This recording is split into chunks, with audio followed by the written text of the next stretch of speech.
வணக்கம் மக்களே! ஆஃப்டர்நூன் நம்ம டிஸ்கஸ் பண்ணும்போது 2 மணிக்கு மேல ஏதாச்சும் சம்பவம் பண்ணிருவாங்களோன்ட்டு சந்தேகப்பட்டோம். நம்ம சந்தேகப்பட்ட மாரி தான் இன்னைக்கு நடந்திருக்கு. 2 மணிக்கு மேல ஒரு நல்ல ஏற்றத்த நிஃப்டி 50 குடுத்தது. கிட்டத்தட்ட 190 பாயிண்ட்ஸ் வரைக்கான ஏற்றத்த குடுத்து, எண்ட் ஆஃப் த டேல 126 பாயிண்ட்ஸ்ல வந்து செட்டில் ஆயிருக்கு. பட் எப்படியோ இன்னைக்கு டேல ஒரு நல்ல பாசிட்டிவ் க்ளோசிங் ஏற்பட்டிருக்கு. குறிப்பா அதுக்கு காரணம் பேங்க் நிஃப்டியா தான் இருந்திருக்கு. கிட்டத்தட்ட 730 பாயிண்ட்ஸ் வரைக்கான ஏற்றத்த பேங்க் நிஃப்டி போஸ்ட் பண்ணியிருக்கு. நம்ம ஆஃப்டர்நூன் டிஸ்கஸ் பண்ணும்போது வெறும் 240 பாயிண்ட்ஸ் பாசிட்டிவா ட்ரேட் ஆயிட்டு இருந்தது. கிட்டத்தட்ட 500 பாயிண்ட்ஸ் வரைக்கான ஏற்றம் பேங்க் நிஃப்டில நடந்திருக்கு.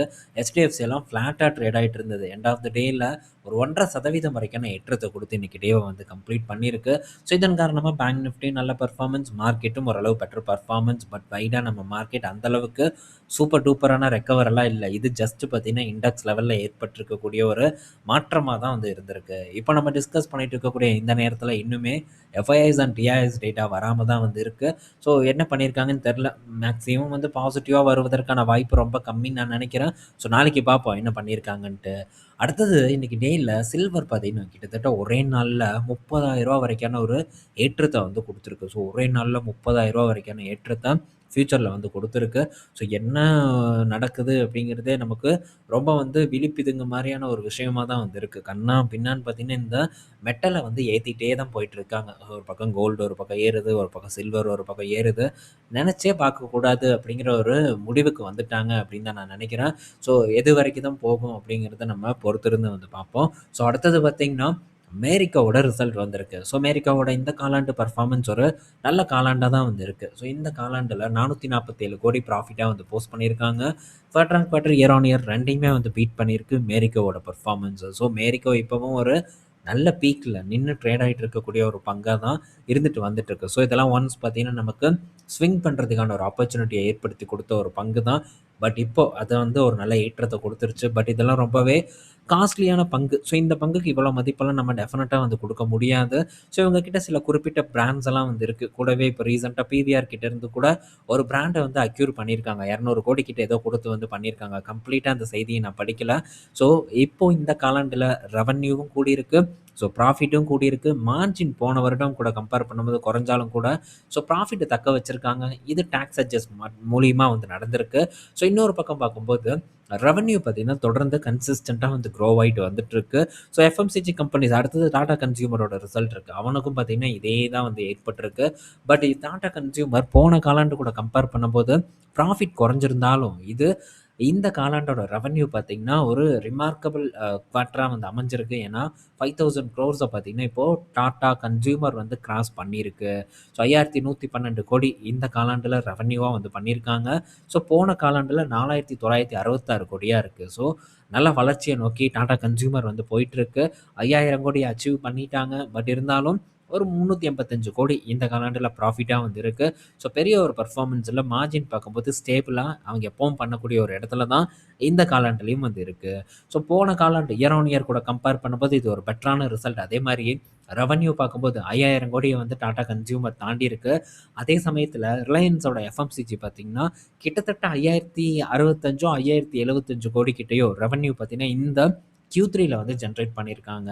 ஸோ அபார வளர்ச்சி பார்த்தீங்கன்னா ரிலையன்ஸ் எஃப்எம்சிஜியில் வந்து ஏற்பட்டிருக்கு.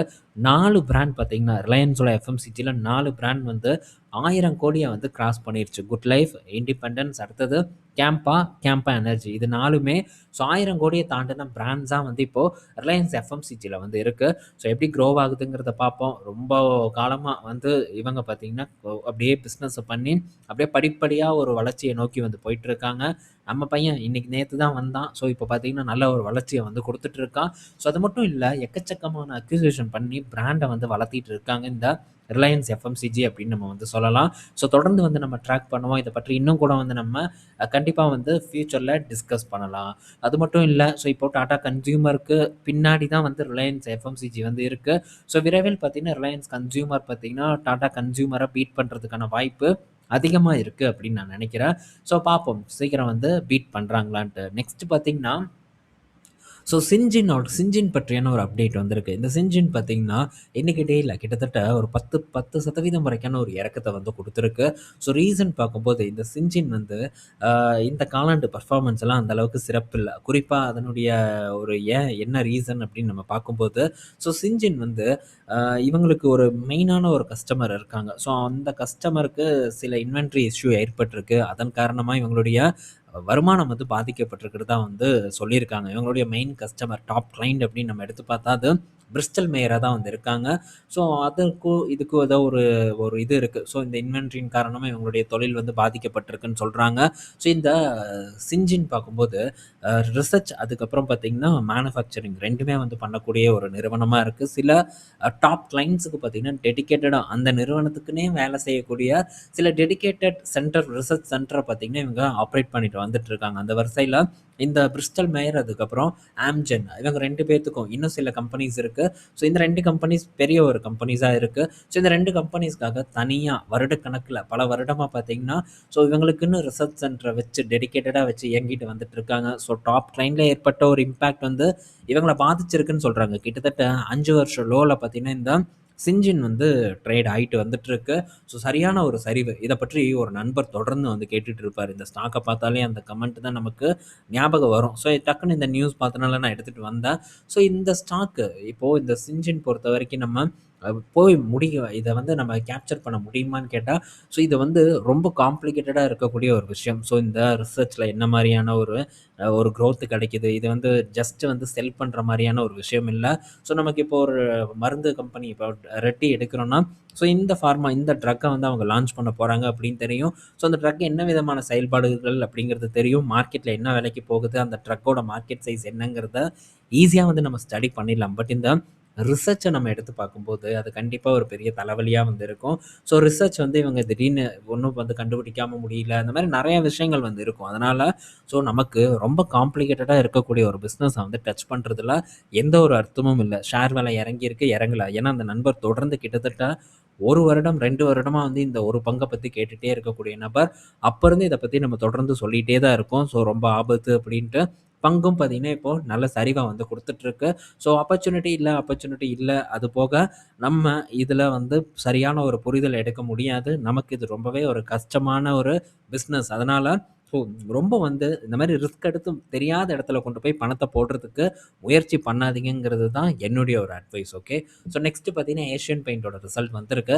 ஸோ ஏஷியன் பெயிண்ட் பார்க்கும்போது, இந்த காலாண்டுல ஒரு பெட்டரான ஒரு பெர்ஃபார்மன்ஸ வந்து போஸ்ட் பண்ணியிருக்காங்க.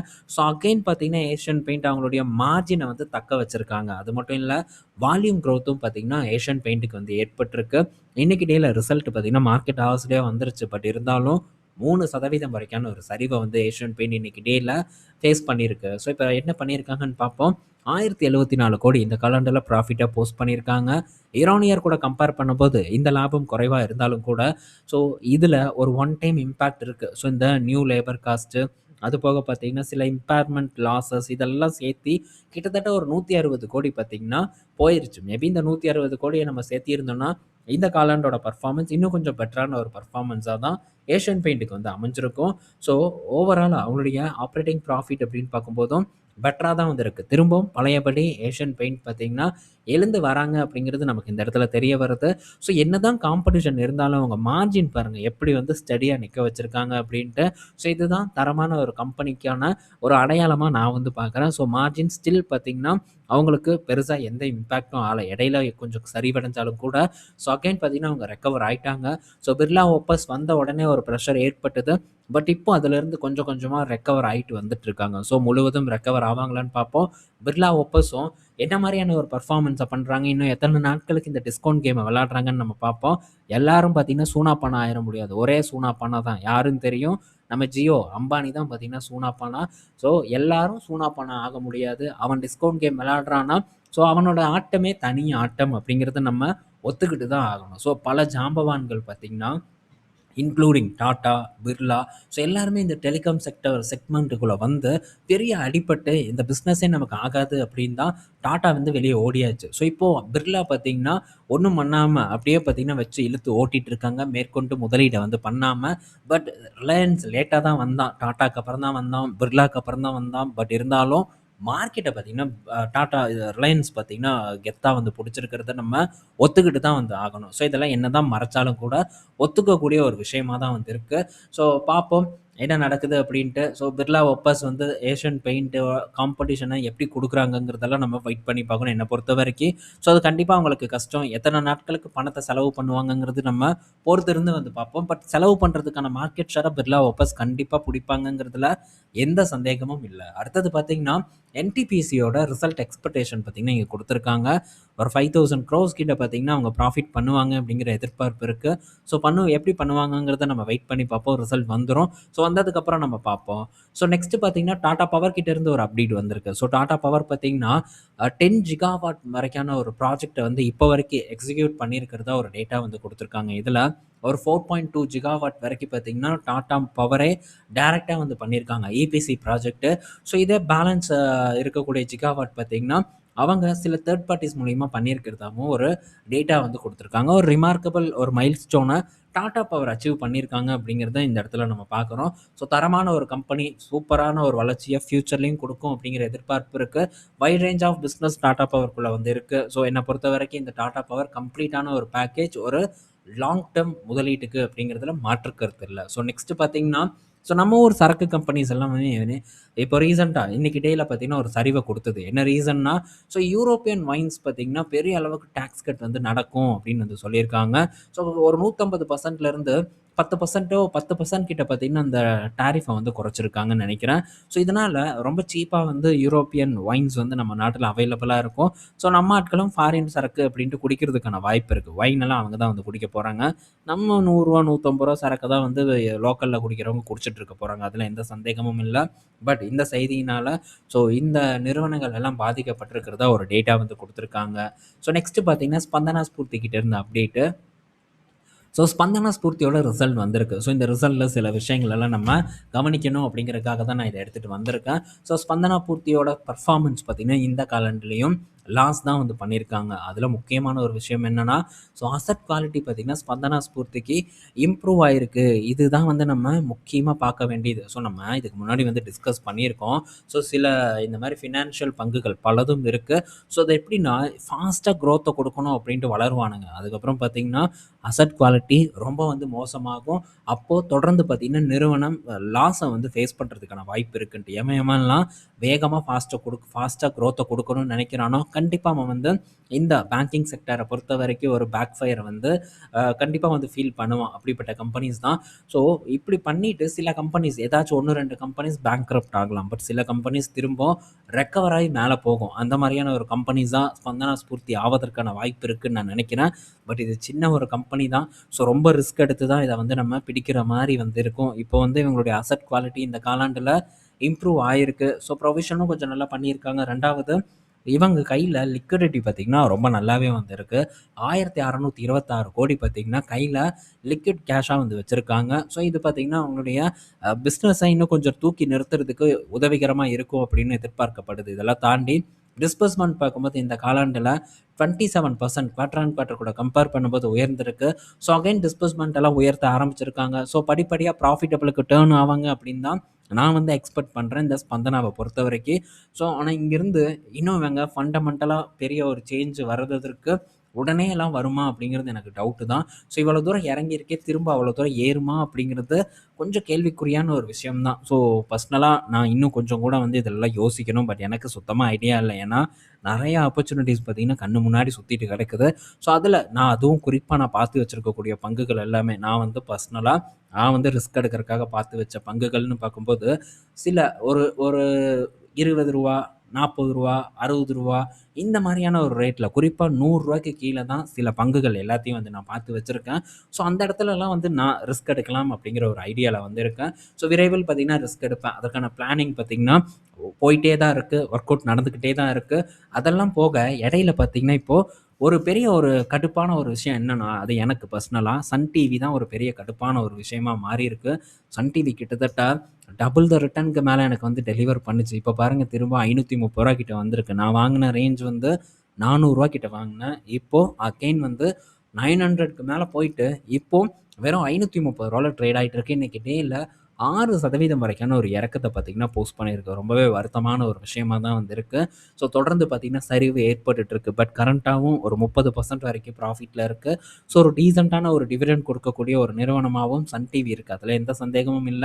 ஆனா, ஸோ சரியான நேரத்தில ப்ராஃபிட் புக் பண்ணாம, இந்த இடத்துல நான் ஒரு தவற பண்ணிட்டேன் அப்படிங்கிறத கண்டிப்பா இந்த இடத்துல ஒத்துக்கிட்டு தான் ஆகணும். ஸோ என்ன நடக்குமோ தெரியல. ஸோ பொறுத்திருந்து பார்ப்போம். என்ன நடந்தாலும், லாஸா இருந்தாலும் சரி, இந்த இடத்துல அந்த விஷயத்த கண்டிப்பா வந்து நம்ம டிஸ்கஸ் பண்ணுவோம். ஏன்னா, அது ஒரு படிப்பினைய வந்து மற்ற நண்பர்களுக்கு ஏற்படுத்தும் அப்டின்ட்டு நான் நம்புறேன். ஸோ அதுக்காக தானே நம்ம இந்த இடத்துல தினமும் உட்காந்து வந்து பேசிட்டு இருக்கோம். ஸோ ஒரு எக்ஸ்பீரியன்ஸ் எனக்கு கிடைச்ச எக்ஸ்பீரியன்ஸ இந்த இடத்துல ஷேர் பண்ணும்போது, ஸோ இப்படி இருக்கக்கூடிய கம்பெனிய நம்ம இப்படி ப்ராஃபிட் புக் பண்ணணுமா? ஸோ லாஸ் புக் பண்ணணுமா? அப்படிங்கிற ஒரு ஒரு விஷயம் பார்த்தீங்கன்னா, உங்களுக்கு தெரிய வரும். அதுக்காக நான் டெஃபினட்டா வந்து இத பத்தி நான் டிஸ்கஸ் பண்ணுவேன். ஞாபகம் வச்சுக்கோங்க நண்பர்களே. அடுத்தது பார்த்தீங்கன்னா, ஐஆர்சிடிசி. பட் இந்த ஐஆர்சிடிசில தெளிவா வந்து பண்ணேன். ஸோ இதில வந்து அந்த மாரியான மிஸ்டேக் எதுவுமே வந்து நான் பண்ணல. ஸோ சரியான நேரத்தில பார்த்தீங்கன்னா, இந்த ஐஆர்சிடிசில வந்து நான் ப்ராஃபிட் புக் பண்ணேன். நான் புக் பண்ணதுக்கப்புறம் கொஞ்சம் ஒரு ஏற்றத்த வந்து குடுத்தது. பட் இப்ப திரும்ப பார்த்தீங்கன்னா, நான் வாங்குன ரேஞ்ச நோக்கி வந்துட்டு இருக்கேன். இந்த ஐஆர்சிடிசில ஒரு காலத்தில வேற லெவலான ஒரு புல் ரன் இருந்தது. நீங்க யோசிக்கவே மாட்டீங்க. இப்ப பல பங்குகள் அந்த மாரியான ஒரு ஏற்றத்த குடுத்துட்டுருக்கும். உதாரணத்துக்கு நம்ம தங்கமயிலெல்லாம் எடுத்துக்கலாம். ஸோ எப்படி பட்டைய கிளப்பி ஏறிட்டு இருக்கா, அந்த மாரியான ஒரு ஏற்றம் தான் இந்த ஐஆர்சிடிசில அந்த டைம்ல வந்து ஏற்பட்டது. ஸோ கஸ்னா கசன்னு ஒரு கன்னா பின்னாங்கிற ஒரு ஏற்றம் வந்து இதில ஏற்பட்டது. கிட்டத்தட்ட 300 பிஇ கிட்ட இருந்த பங்கு இப்போ வெறும் 36 பிஇ கிட்ட வந்திருக்கு. ஸோ கரெக்ஷன் பார்த்தீங்கன்னா, அப்படியே தொடர்ந்து வந்து நடந்துட்டு இருக்கிறத நம்ம கண்கூடா வந்து பார்த்துட்டு தான் வந்துட்டுருக்கோம். பட் இவங்க கன்சிஸ்டன்ட்டா பார்த்தீங்கன்னா, அவங்க என்ன ஒரு வளர்ச்சிய குடுப்பாங்களோ, அந்த வளர்ச்சிய தொடர்ந்து வந்து ஃபினான்ஷியல் ரீதியா குடுத்துட்டு தான் வந்துட்டு இருக்காங்க. ஆனா, ஸ்டாக்க வந்து முன்னாடியே ஏத்துனாங்க. இப்போ ஸ்டாக் பார்த்தீங்கன்னா, ஒரு நல்ல கரெக்ஷன் பேஸ்ல வந்து உட்கார்ந்துட்டு இருக்கு. ஸோ அகைன் வந்து நான் வாங்குன ரேட்டுக்கு வரும் அப்படிங்கிற ஒரு எதிர்பார்ப்பு இருக்கு. ஸோ அந்த சூழ்நிலையில மார்க்கெட் எப்படி இருக்குங்கிறதெல்லாம் பார்த்துட்டு, அதுக்கப்புறமா இதில ஏதாச்சும் ஒரு டிசிஷன் எடுக்கலாமா அப்படிங்கிறத பத்தி நான் வந்து திங்க் பண்ணுவேன். ஸோ நான் குடுத்தது அப்படின்னு பார்க்கும்போது ஒரு 1010, 1015 அந்த ஒரு ரேஞ்ச் கிட்ட தான் வந்து குடுத்தேன். ஸோ அங்கருந்து பார்த்தீங்கன்னா, இந்த பங்கு ஒரு ஏற்றத்த குடுத்தது. அதுக்கப்புறம் பார்த்தீங்கன்னா, தொடர்ந்து இறங்கு முகமா தான் இருந்துட்டு வந்துட்டுருக்கு. ஸோ இத வந்து நான் அந்த டைம்ல குடுக்கும்போது கூட அப்டேட் உங்க கூட ஷேர் பண்ணிட்டு தான் வந்து குடுத்தேன். ஸோ அகைன் பார்த்தீங்கன்னா, நான் இதுக்கு முன்னாடி என்ன ரேட்ல வந்து இத ஃபோக்கஸ் பண்ணனோ, அதே ரேட்டு கிட்ட பார்த்தீங்கன்னா, இப்ப இந்த ஐஆர்சிடிசி வந்து வந்துட்டுருக்கு. ஸோ இத வந்து நான் டெலீட் பண்ணி உட்டுறேன். இது நமக்கு தேவையில்லாத ஒரு ஆணி. ஸோ டெலீட் பண்ணியாச்சு.